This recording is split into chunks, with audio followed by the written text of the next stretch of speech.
Sa gitna ng malamig na gabi, habang ang ulan ay kumakatok sa bubong ng lumang kubo, may isang matandang babae na nakaupo sa harap ng kandilang halos maubos na ang liwanag. Ang apoy ay kumikislap, parang may sariling hininga, at bawat pag-uga nito ay tila may gustong ipahiwatig. Sa kanyang harapan, may maliit na mangkok na puno ng mapulang likido, at sa ibabaw nito ay iisang hibla ng buhok. Maingat, parang may kinakatakutan, dinampi niya ang kanyang daliri sa dugo, saka dahan-dahang itinaas sa hangin at bumulong ng salitang hindi pangkaraniwan. Hindi dasal. Hindi sumpa. Hindi rin simpleng panalangin. Kundi para bang tawag. At doon nagsimula ang kwento ko. Ako si Ruel, 28 taon, isang kahera sa maliit na tindahan sa baryo. Wala akong pinagmamalaking yaman. Wala akong natapos na mataas na edukasyon.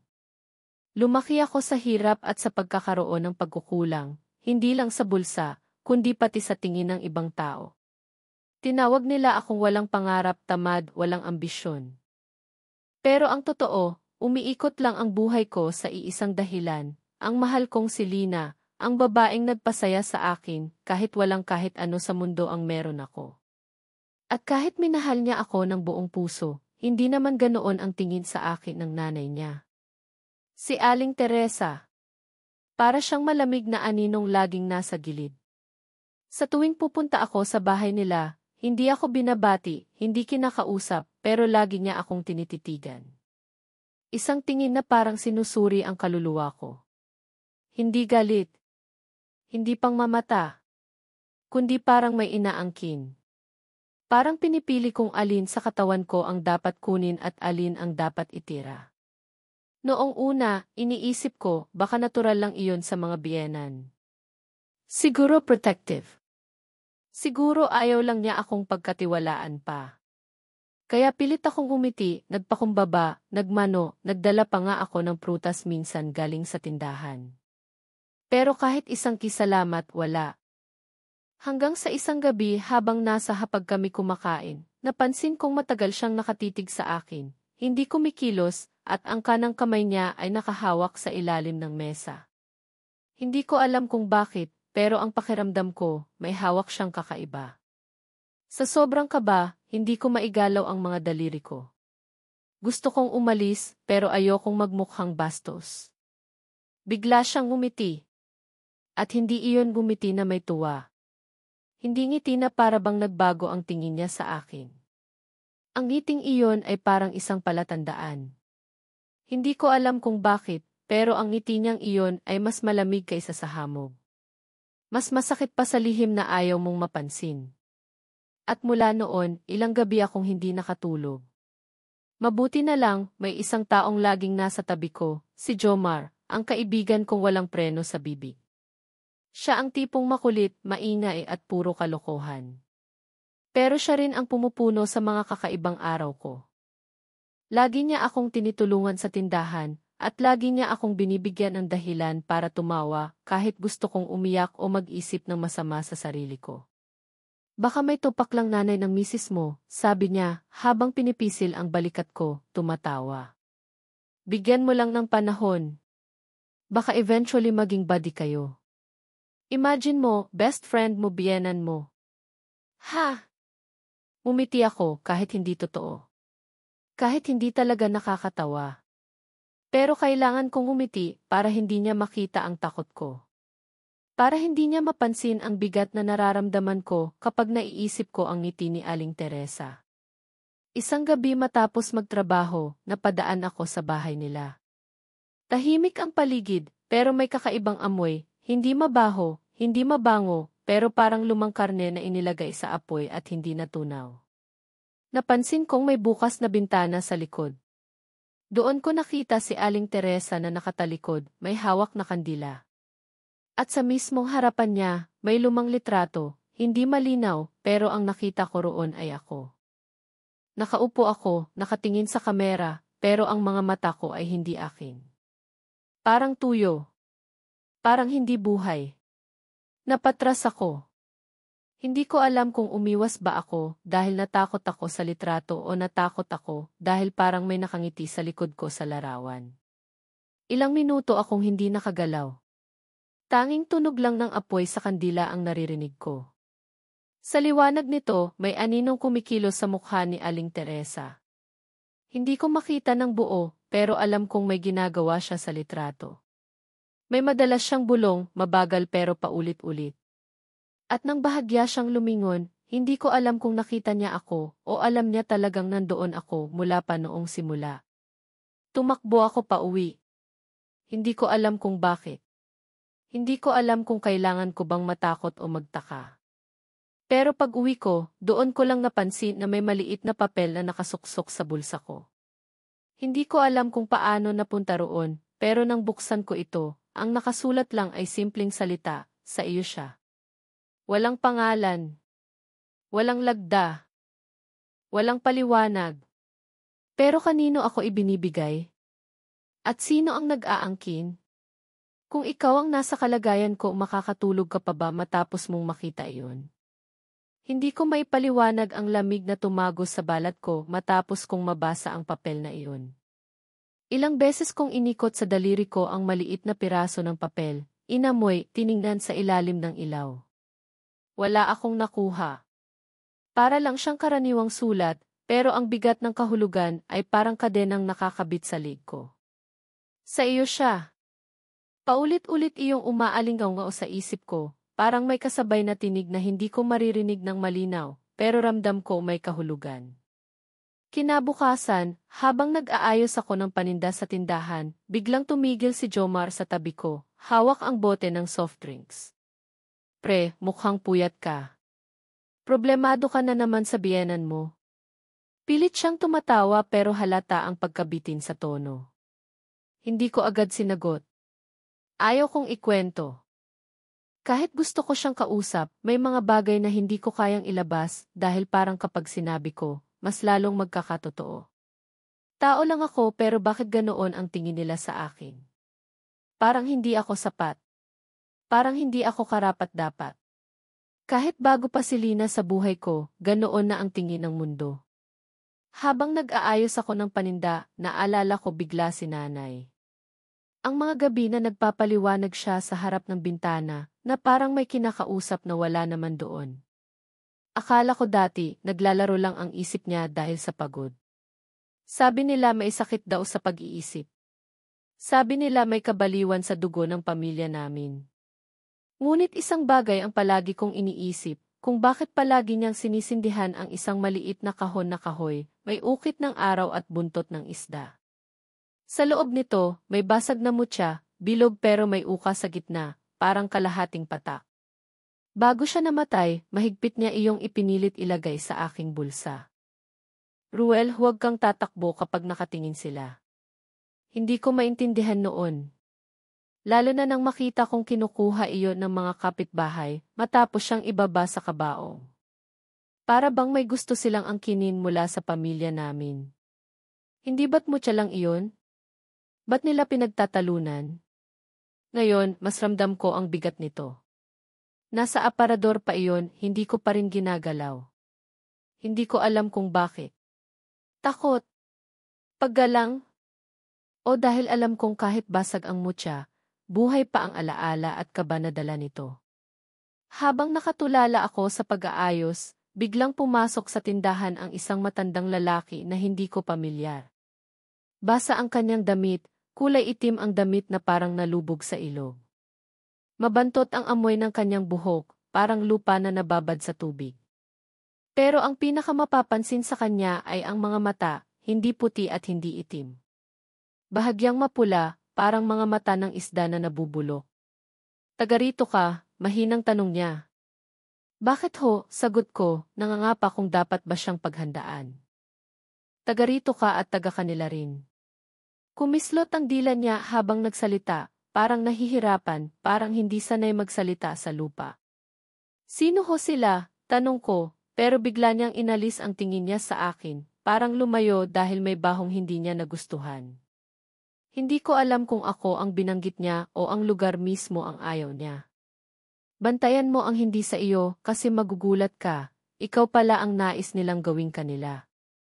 Unti-unti siyang tumingin sa labas, parang may hinahabol, parang may umaalingaw sa pandinig niya na hindi ko naririnig. May dugo sa inyong angkan na hindi dapat magtagpo sa kanila, pero pinili mo pa ring pumasok sa bahay ng aswang. Nabitiwan ko ang hawak kong lata. Gusto kong magtanong pa, pero bago ko pa mailabas ang kahit isang salita, mabilis siyang umalis, kahit na halatang hirap siyang maglakad. Para siyang pinatakbo ng hangin, pero hindi ko alam kung tumatakbo siya palayo o tinatakbo niya ang isang tawag. Pagdating ng hapon, sinubukan kong puntahan si Lina para kausapin tungkol dito, pero wala siya. Si Aling Teresa lang ang naroon, nakaupo sa labas, nagbabayo ng bawang, pero ang amoy ay kakaiba, hindi bawang, kundi parang dugo na maihalong dahon. Nagtagpo ang mga mata namin. Walang salita. Isang tingin lang, pero sapat na para maramdaman ko ang babala. Hindi galit, hindi pagbabanta kundi pag-aari. Tao lang siya, bulong ko sa sarili. Pero bakit ganoon ang tingin niya sa akin?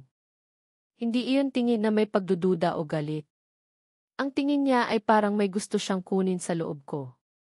Hindi pera. Hindi lakas. Kundi sarili ko. Tahimik na lumapit si Aling Teresa at inilapag ang hawak niyang ulam sa mesa. Iuwi mo ito kay Lina mamaya, sabi niya. Hindi ko alam kung bakit, pero pakiramdam ko, hindi dapat kainin ni Lina iyon. Parang may laman na hindi ko dapat hawakan. O baka may laman na hindi dapat mabuhay. Nang umuwi ako, hindi ko mapigilang buksan ang kahon ni nanay. Hindi ko na kayang pigilan ang kuryosidad ko. Sa loob, naroon pa rin ang basag na mutya. Nilapat ko ang mga daliri ko dito at pakiramdam ko, malamig pero hindi lamig ng metal o basag na bato. Lamig na parang humihinga. Bigla akong nakarinig ng bulong, hindi malinaw pero alam ko pareho sa sinabi ni nanay noon. Huwag kang tatakbo kapag nakatingin sila. Pinikit ko ang mga mata ko at biglang bumalik sa isip ko ang sulat na nasa bulsa ko. Sa iyo siya. Noon ko lang napansin, pareho ang sulat ng letra sa sinabi ni nanay sa kahon. Kung hindi galing kay Aling Teresa ang sulat kanino galing? At kung sinasabi nilang key sa iyo siya, sino ba ang key sa akin? At hanggang kailan? Kung ikaw ang nasa sitwasyon ko, tatanggapin mo ba? O iiwan mo kahit may nagmamasid at gutom? Simula nang hawakan ko ulit ang basag na mutya, parang may pinto na unti-unting bumukas sa buhay ko na matagal ko ng pilit na ikinukulong. Para akong batang pinilit kalimutan ang sunog, pero araw-araw pa ring naaamoy ang usok sa damit. Ganoon ang pakiramdam ko, kahit anong pag-iwas, bumabalik pa rin ang nakaraan. Gabi-gabi, paulit-ulit na bumabalik sa panaginip ko si nanay. Nakaupo siya sa lumang bangko sa harap ng bahay namin noon, may hawak na kandila, tapos tinititigan lang niya ako. Hindi siya nagsasalita, pero ramdam ko ang bigat sa mga mata niya. Puro pagod, puro takot, at parang may hinahabol na oras na hindi na niya inabutan. Sa panaginip, lagi kong sinusubukan magsalita, na ano ba yung sinasabi niyo dati? Ano ba talaga ang meron sa atin? Pero sa tuwing magtatanong ako, laging may darating na malakas na hangin, papatayin ang kandila, at sa dilim maririnig ko ang boses niya, pabulong, huwag kang tatakbo kapag nakatingin sila. Pagigising ko, pawis na pawis ako. Nanginginig ang kamay ko. Hinahanap ko agad ang mutya. Nasa bulsa ko pa rin, lagi ko nang dalang parang singsing na iniwan ng yumao. Hindi ko iyon kayang iwan sa bahay. Parang kapag naiwan ko siya, may mangyayaring masama, kay Lina, kay Jomar, o kahit kanino pa. At doon nagsimula ang bagong bigat, hindi lang ako takot sa kung ano ang susunod na mangyayari, takot din ako sa posibilidad na ako mismo ang kailangan harapin iyon. Sino ba ako para maging tagabantay? Wala nga akong natapos, wala akong kapangyarihan, hirap pa ako sa pamasahe araw-araw. Tapos ngayon, may pakiramdam akong may inaasahan sa akin na mas malaki pa sa kaya kong intindihin. Gusto kong sabihin guni-guni lang lahat. Gusto kong isipin na stress lang, pagod lang, trauma lang sa pagkamatay ni nanay. Pero sa bawat araw na lumilipas, mas maraming nangyayaring hindi kayang ipaliwanag ng ipagod lang. Isang gabi, habang pauwi ako galing sa tindahan, napansin kong tahimik ang buong kalsada.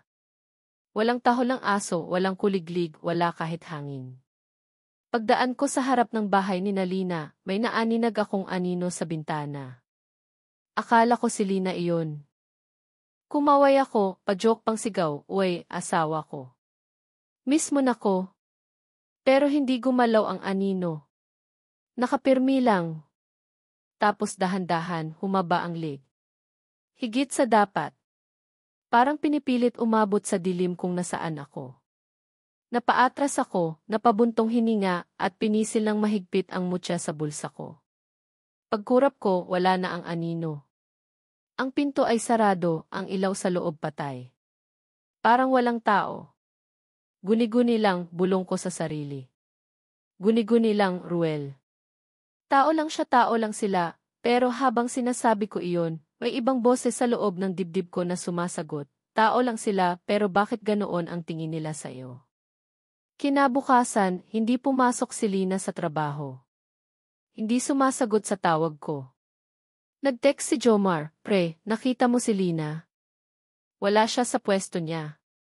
Sabi ng iba, maaga raw siyang sinundo kagabi. Sinong sumundo? Tumingin ako sa paligid ng tindahan. Para akong binabantayan ng mga matang hindi ko makita. Gustong-gusto kong maglakad agad papunta sa kanila, pero paano kung ako ang inaabangan? Dito pumasok ang isa pang laban sa loob ko. Tatakbo ba ako palayo sa gulo, o haharapin ko kahit nanginginig ang tuhod ko?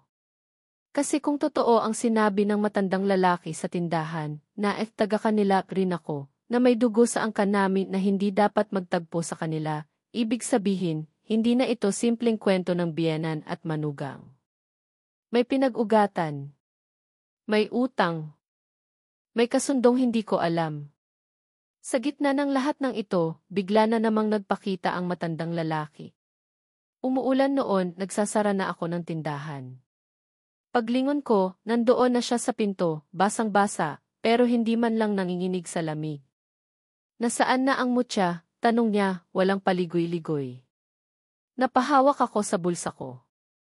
Hindi ako sumagot. Hindi mo na pagpipilian yan, bata, mahinahon niyang sabi. Hindi iyon alahas. Hindi iyon alaala lang. Iyan ang natirang piraso na hindi nila nakuha sa nanay mo. Kaya sila galit. Kaya sila gutom. Gusto kong sumigaw, gusto kong magtanong, sino ba sila?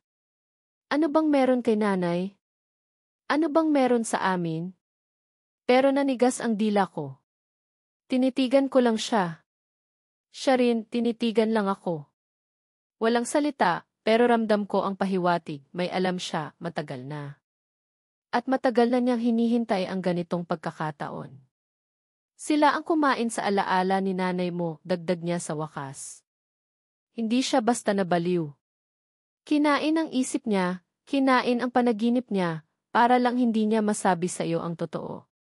Ang mutyang yan ikaw na ang maihawak. Ibig sabihin, ikaw na ang haharap. Tumango siya sa mutya, saka dahan-dahang naglakad palayo.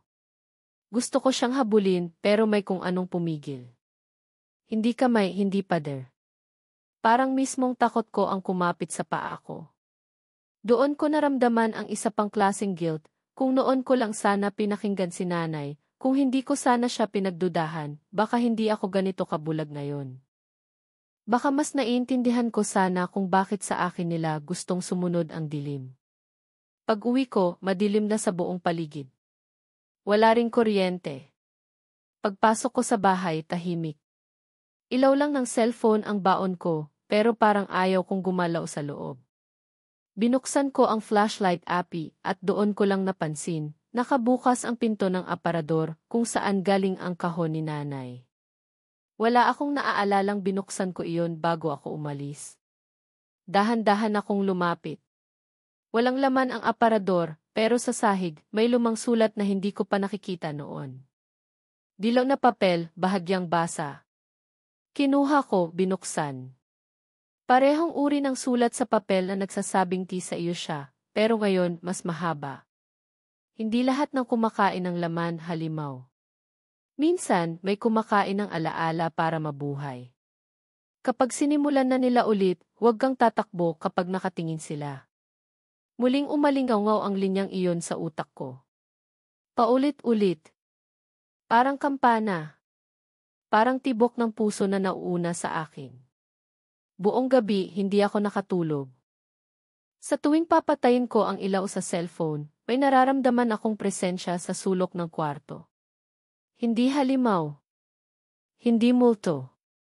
Parang anino na naghihintay lang ng pagkakataon.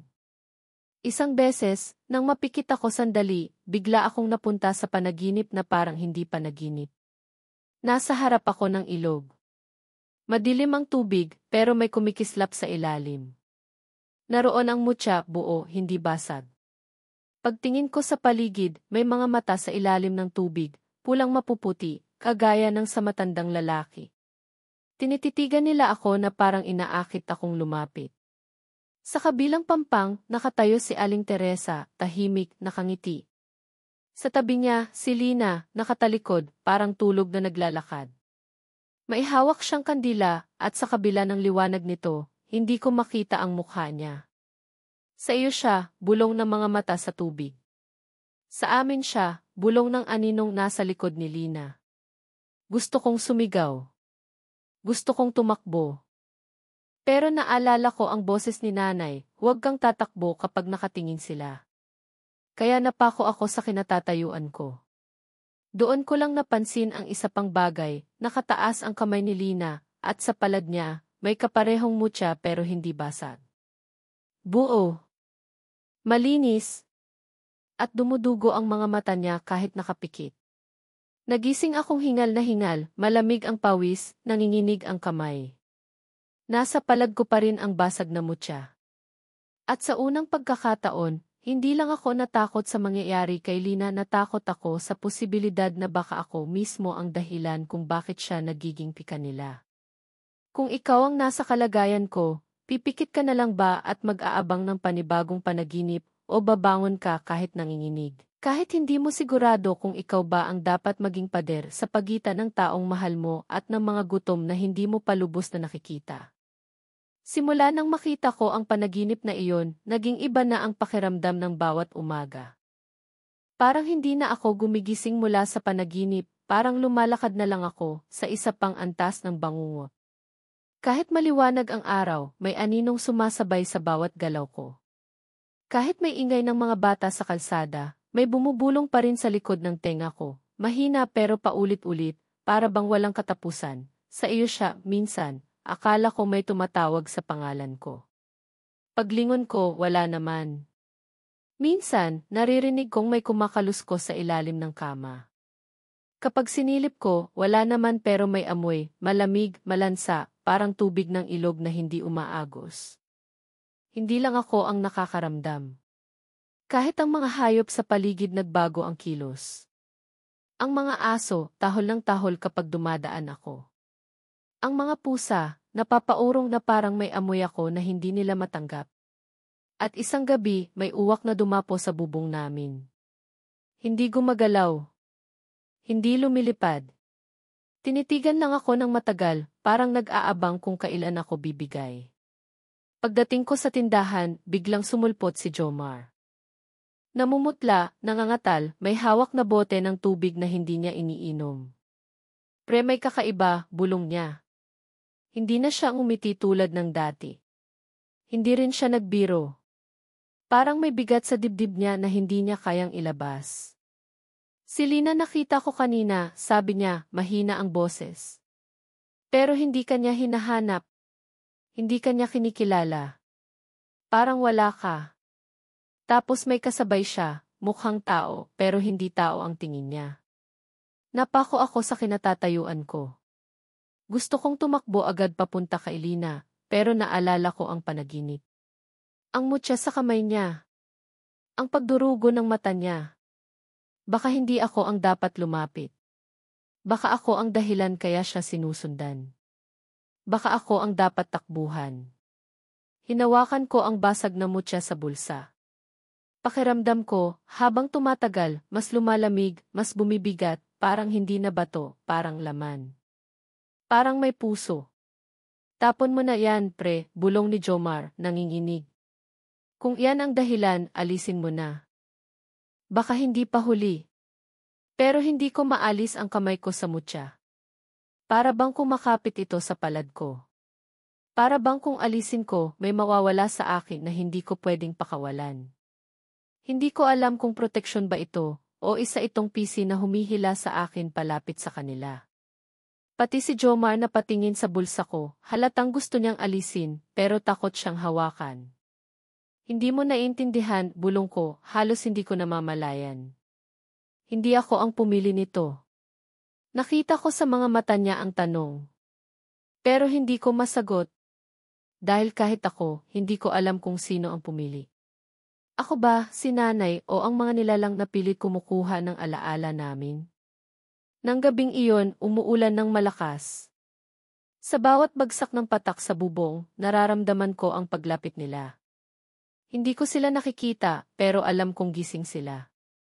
Tinitingnan ako sa likod ng dilim. Sinasabing may utang akong hindi ko alam kung kailan nagsimula. Nagpunta ako kay Jomar, dala ang isang lumang itak na pag-aari pa ni tatay. Pinutol niya noon ang saging namin gamit iyon, pinutol ang mga puno, pinutol ang kahit anong sagabal sa buhay namin. Ngayon, hawak ko ito hindi para magtanim. Hawak ko ito dahil may gustong sumira. Hindi ako handa, sabi ko kay Jomar habang nagpapanday kami ng simpleng hawakan sa itak. Tumutulong ang kamay ko, nanginginig. Hindi ko alam kung ano ang kalaban ko. Tahimik siyang nagtrabaho. Walang biro, walang sigaw, walang yabang. Pagtingin ko sa kanya, napansin ko ang unang pagkakataon na hindi siya nagsalita para gumaan ang loob ko. Pero doon ko naintindihan, mas takot siya kaysa sa akin. Pero nananatili siya. Hindi para maging bayani, kundi dahil kaibigan siya. Dahil alam niya ang takot ko at alam niya na kung iiwan niya ako, baka hindi lang ako ang mawala. Tutao lang sila, di ba, bulong niya. Pero bago ko pa masagot, may umalingaw na huni ng uwak mula sa likod ng bahay. Malakas. Parang pagtawa. Parang babala. Napatingin kami pareho sa dilim na parang nag-aanyaya sa amin na lumapit at magtanong kung bakit may nilalang na may pakpak sa oras na hindi dapat sila gising. Napansin namin ang parehong bagay, sa bawat pagkakataong dumadaan ang hangin, umuugong ang salitang alam na namin. Paulit-ulit. Mahina. Dumadaan sa gitna ng ulan, parang musika sa ilalim ng tubig. Sa iyo siya. Sa iyo siya at sa ikatlong ulit, parang biglang nagbago ang tono. Hindi na paalala. Hindi na pahayag. Parang pananakot. Sa amin ka.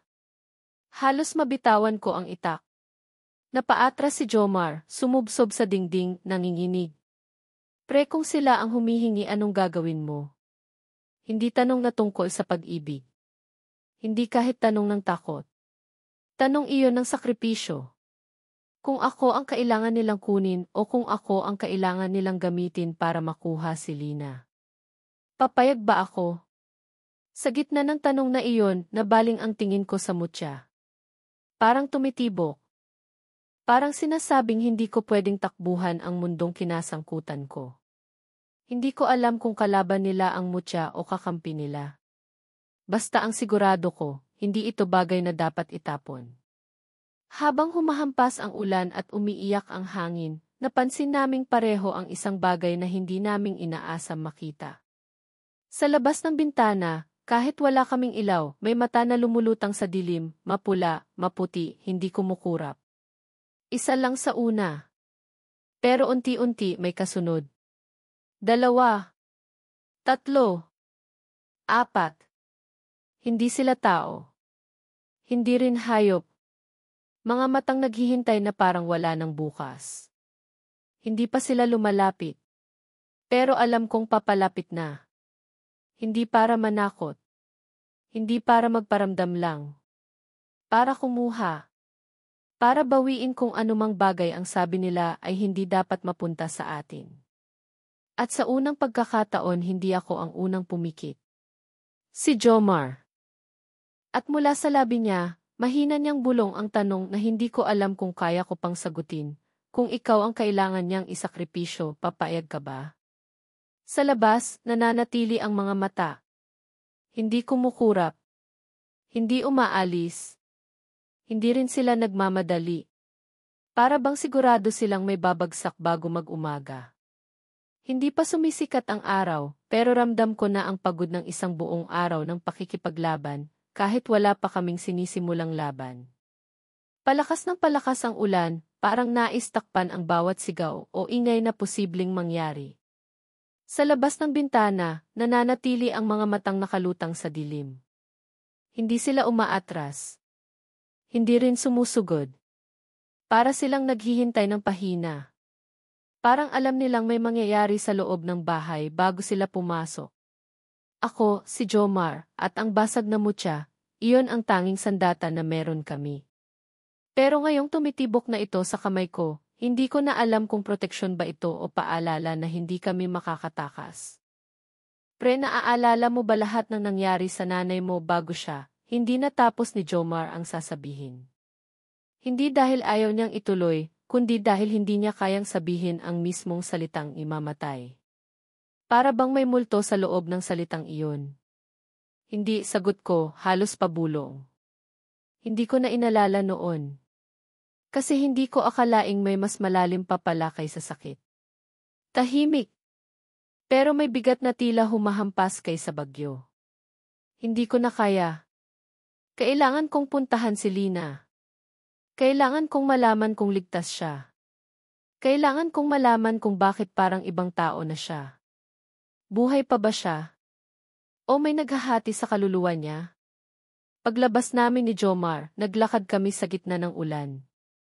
Walang aso, walang tao sa daan. Ang tubig sa kalye, parang may mga aninong gumagalaw sa ilalim. Parang may mga nagtatago. Parang hindi kami naglalakad sa lupa, kundi sa ibabaw ng isang mata na nagmamasid. Pagdating namin sa bahay ni Nalina, bukas ang gate. Wala ni isang ilaw. Ang pintuan hindi nakapinid ng maayos. Para bang may nagmamadali o may pumasok nang hindi na kailangan kumatok. Bakit bukas? Tanong ni Jomar, halos hindi humihinga. Hindi ko alam, ibulong ko. Pagpasok namin, naamoy ko agad ang mabahong halimuyak, hindi katulad ng karne, hindi katulad ng dugo kundi parang bulok na tubig. May mga basang yabag sa sahig. Maliit. Manipis. Paikot-ikot. Hindi kagaya ng sa tao. Hindi rin kagaya ng sa hayop. Sa gitna ng sala, nakita ko si Lina. Nakaupo, nakayuko, parang natutulog habang dilat ang mata. Nanginginig ang labi ko. Lina, tawag ko, halos mabasag ang boses ko. Dahan-dahan niyang iniangat ang ulo niya. Walang luha, walang takot, pero hindi rin siya kalmado. Parang wala siyang sariling loob. Parang may kumokontrol sa kanya. Ruel, mahina niyang sabi. Napaluha ako sa isang iglap. Bakit hindi ka sumasagot sa akin? Bakit hindi ka lumalapit sa akin? Ano ba nang nangyayari sa'yo? Hindi agad siya sumagot. Tinitigan lang niya ako gaya ng tingin ni Aling Teresa. Hindi galit. Hindi galit na galit. Kundi parang pag-angkin.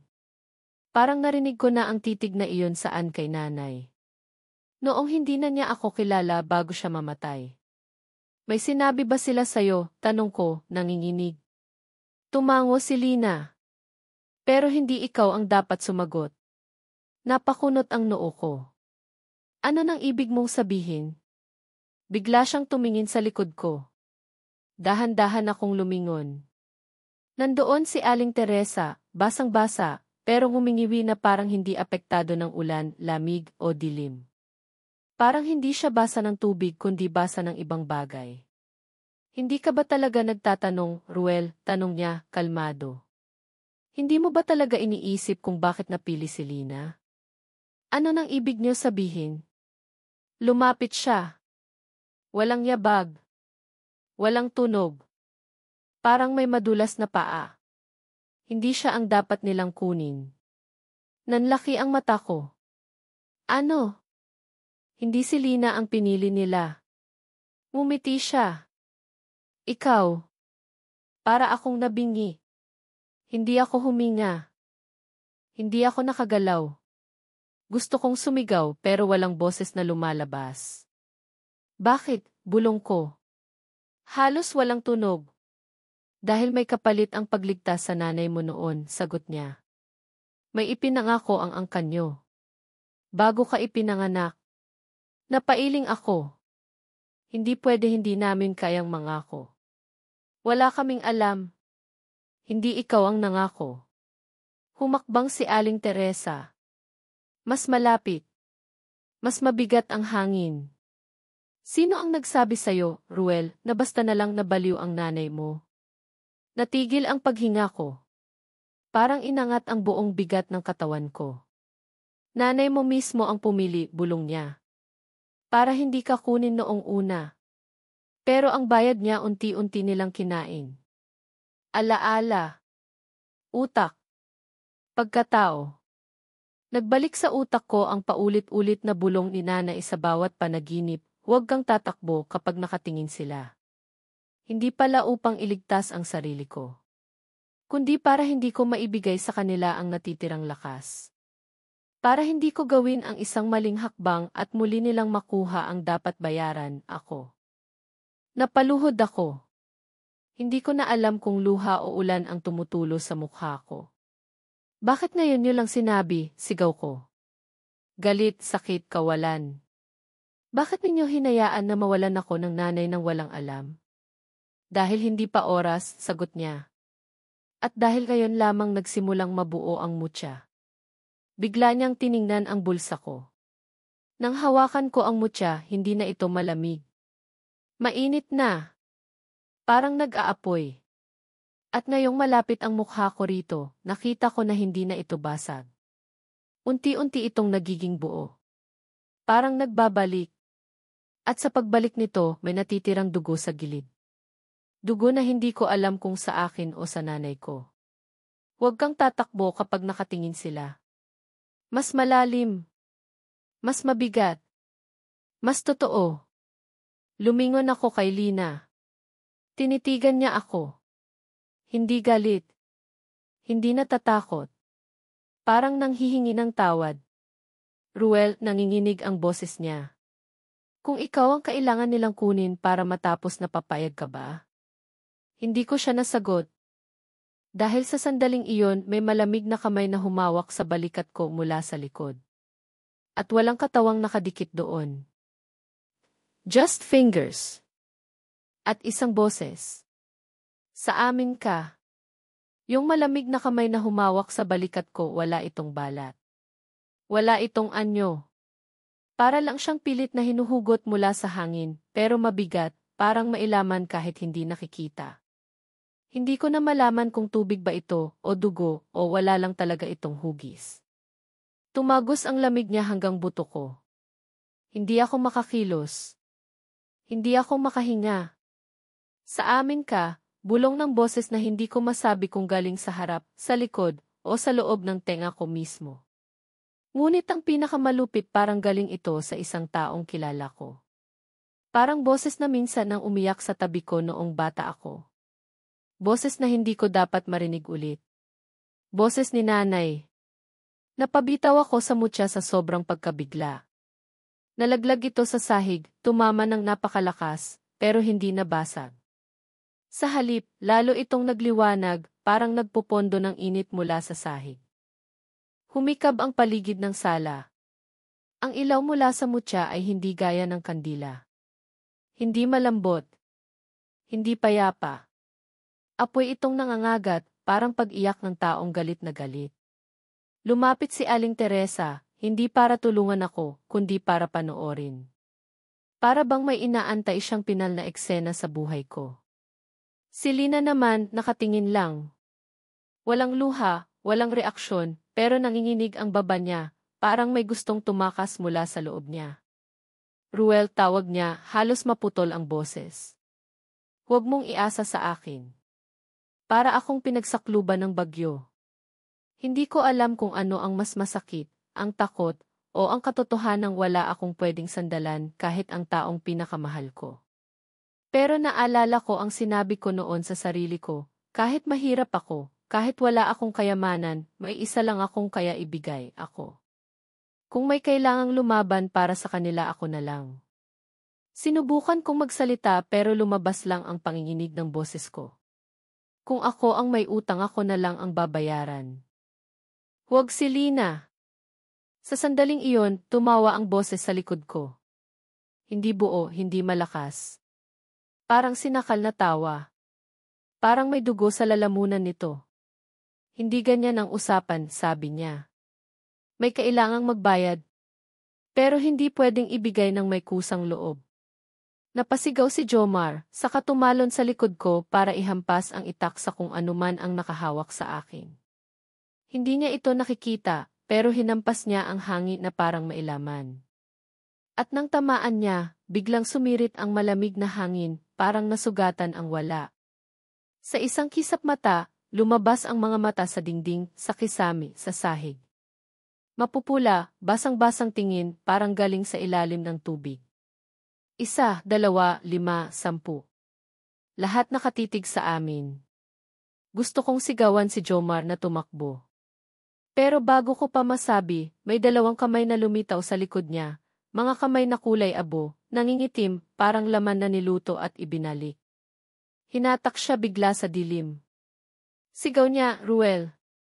Huwag mong. Naputol ang sigaw. Bigla siyang nawala sa likod ko. Parang nilamon ng hangin. Wala na siyang iniwan. Niyabag. Nidamdamin. Kahit ang itak niya hindi natira. Ay, ene! Sigaw ko, halos mamatay sa lalamunan ko. Walang sumagot kundi ang basag na bulong mula sa paligid. May kailangang magbayad, tumulo ang luha ko nang hindi ko namamalayan. Hindi dahil natatakot ako sa sarili kong kamatayan, kundi dahil hindi ko naprotektahan ang kaibigang naniwala sa akin, kahit wala siyang dapat pakialaman. Sa pagkalugmok ko, biglang gumalaw ang mutya sa sahig. Gumulong ito paakyat sa akin. Sa mismong kamay ko ito huminto. Pinisil ko ito ng napakahigpit. At doon ko naramdaman ang init na parang nagmumula sa puso ni nanay.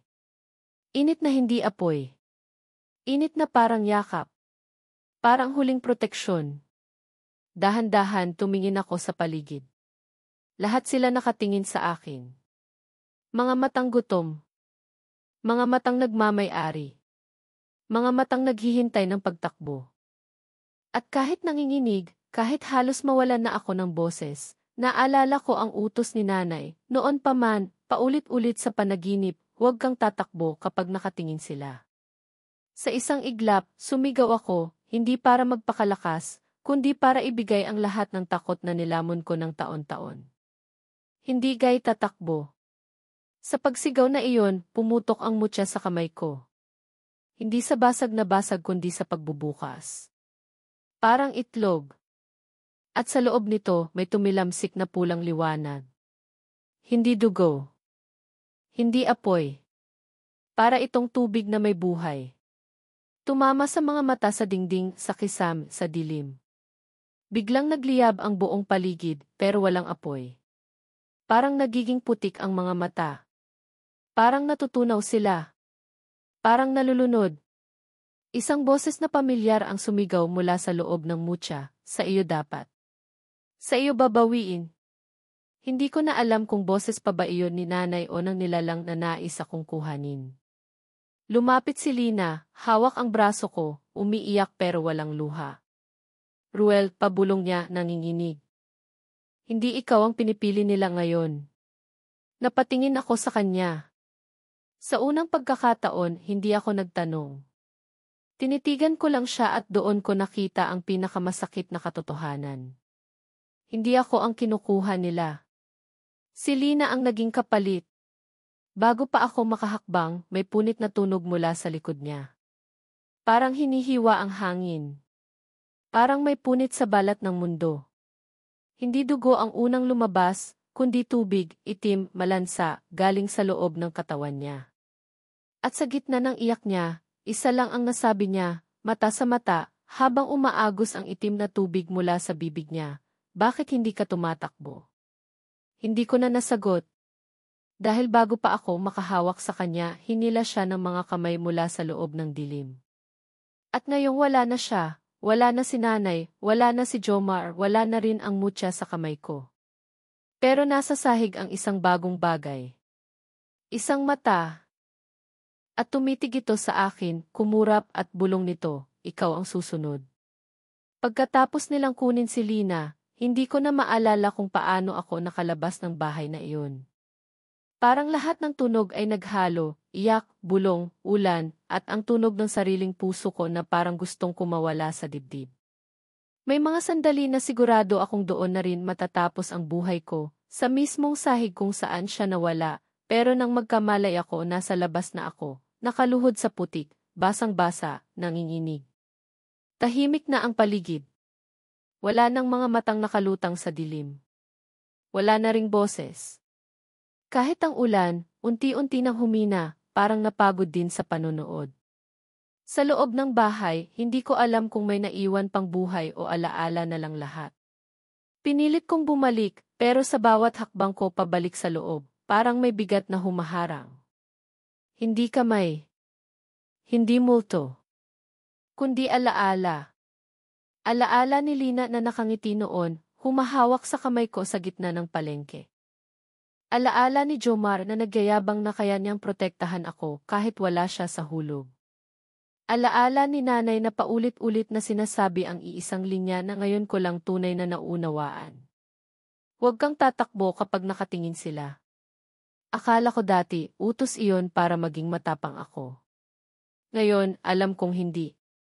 Hindi iyon simpleng paalala laban sa takot. Paalala iyon na may mga bagay na hindi mo kayang takasan kahit baligtarin mo pa ang mundo. May mga matang kahit pumikit ka, nakikita ka pa rin. Ilang araw, walang balita tungkol kay Lina. Wala ring gustong mag-usisa. Parang sabay-sabay na nagka-amnesia ang buong baryo.